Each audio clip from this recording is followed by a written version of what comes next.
How riches come to you. When I say that you do not have to drive sharp bargains, I do not mean that you do not have to drive any bargains at all, or that you are above the necessity for having any dealings with your fellow men. I mean that you will not need to deal with them unfairly. You do not have to get something for nothing, but can give to every man more than you take from him. You cannot give every man more in cash market value than you take from him, but you can give him more in use value than the cash value of the thing you take from him. The paper, ink, and other material in this book may not be worth the money you pay for it, but if the ideas suggested in it bring you thousands of dollars, you have not been wronged by those who sold it to you. They have given you a great use value for a small cash value. Let us suppose that I own a picture by one of the greatest artists, which, in any civilized community, is worth thousands of dollars. I take it to Baffin Bay, and by salesmanship induce an Eskimo to give a bundle of furs worth $500 for it. I have really wronged him, for he has no use for the picture. It has no use value to him. It will not add to his life. But suppose I give him a gun, worth $50 for his furs. Then he has made a good bargain. He has use for the gun. It will get him many more furs and much food. It will add to his life in every day. It will make him rich. When you rise from the competitive to the creative plane, you can scan your business transactions very strictly, and if you are selling any man anything which does not add more to his life than the thing he gives you in exchange, you can afford to stop it. You do not have to beat anybody in business, and if you are in a business which does beat people, get out of it at once. Give every man more in use value than you take from him in cash value. Then you are adding to the life of the world by every business transaction. If you have people working for you, you must take from them more cash value than you pay them in wages.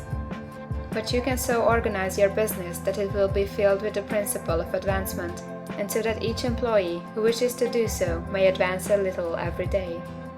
You can make your business do for your employees what this book is doing for you. You can so conduct your business that it will be a sort of ladder, by which every employee who will take the trouble may climb to riches himself, and given the opportunity, if he will not do so, it is not your fault. And finally, because you are to cause the creation of your riches from formless substance which permeates all your environment, it does not follow that they are to take shape from the atmosphere and come into being before your eyes. If you want a sewing machine, for instance, I do not mean to tell you that you are to impress the thought of a sewing machine on thinking substance until the machine is formed without hands, in the room where you sit or elsewhere. But if you want a sewing machine, hold the mental image of it with the most positive certainty that it is being made, or is on its way to you. After once forming the thought, have the most absolute and unquestioning faith that a sewing machine is coming. Never think of it or speak of it in any other way than as being sure to arrive. Claim it as already yours. It will be brought to you by the power of the Supreme Intelligence acting upon the minds of men.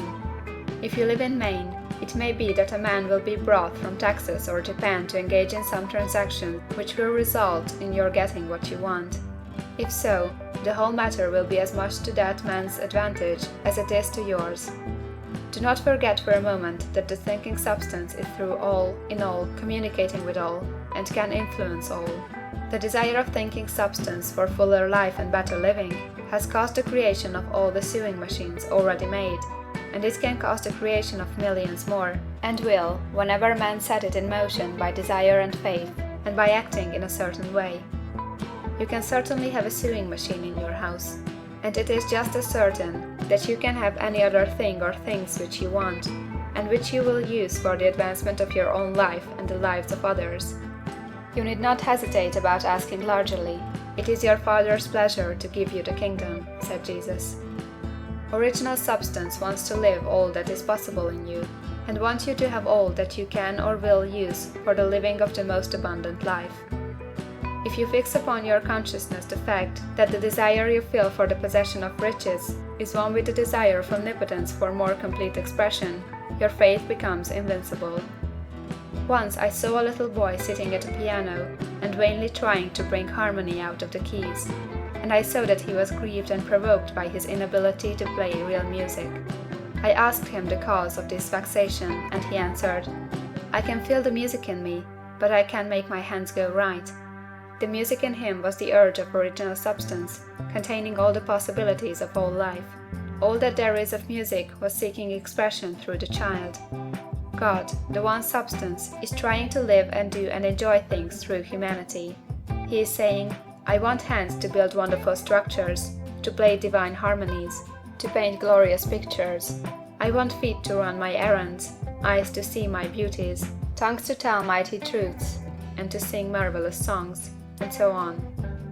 All that there is of possibility is seeking expression through man.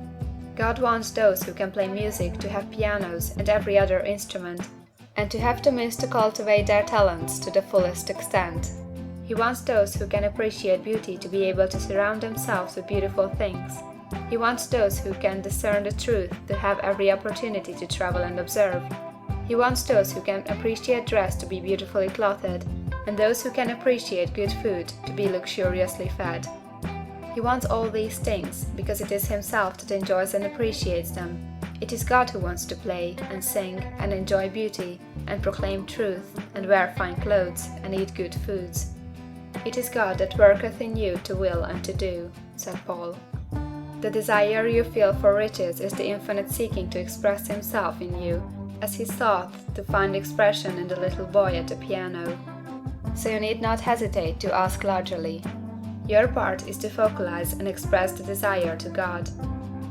This is a difficult point with most people. They retain something of the old idea that poverty and self-sacrifice are pleasing to God. They look upon poverty as a part of the plan, a necessity of nature. They have the idea that God has finished his work and made all that he can make, and that the majority of men must stay poor, because there is not enough to go around. They hold so much to this erroneous thought that they feel ashamed to ask for wealth. They try not to want more than a very modest competence, just enough to make them fairly comfortable. I recall now a case of one student who was told that he must get in mind a clear picture of the things he desired, so that the creative thought of them might be impressed on formless substance. He was a very poor man, living in a rented house and having only what he earned from day to day, and he could not grasp the fact that all wealth was his. So, after thinking the matter over, he decided that he might reasonably ask for a new rug on the floor of his best room and an anthracite coal stove to heat the house during the cold winter. Following the instructions given in this book, he obtained these things in a few months, and then it dawned upon him that he had not asked enough. He went through the house in which he lived, and planned all the improvements he would like to make in it. He mentally added a bay window here, a room there, until it was complete in his mind as his ideal home, and then he planned its furnishings. Holding the whole picture in his mind, he began living in the certain way, and moving toward what he wanted, and he owns the house now, and is rebuilding it after the form of his mental image, and now, with still larger faith, he is going on to get greater things. It has been unto him according to his faith, and it is so with you and with all of us.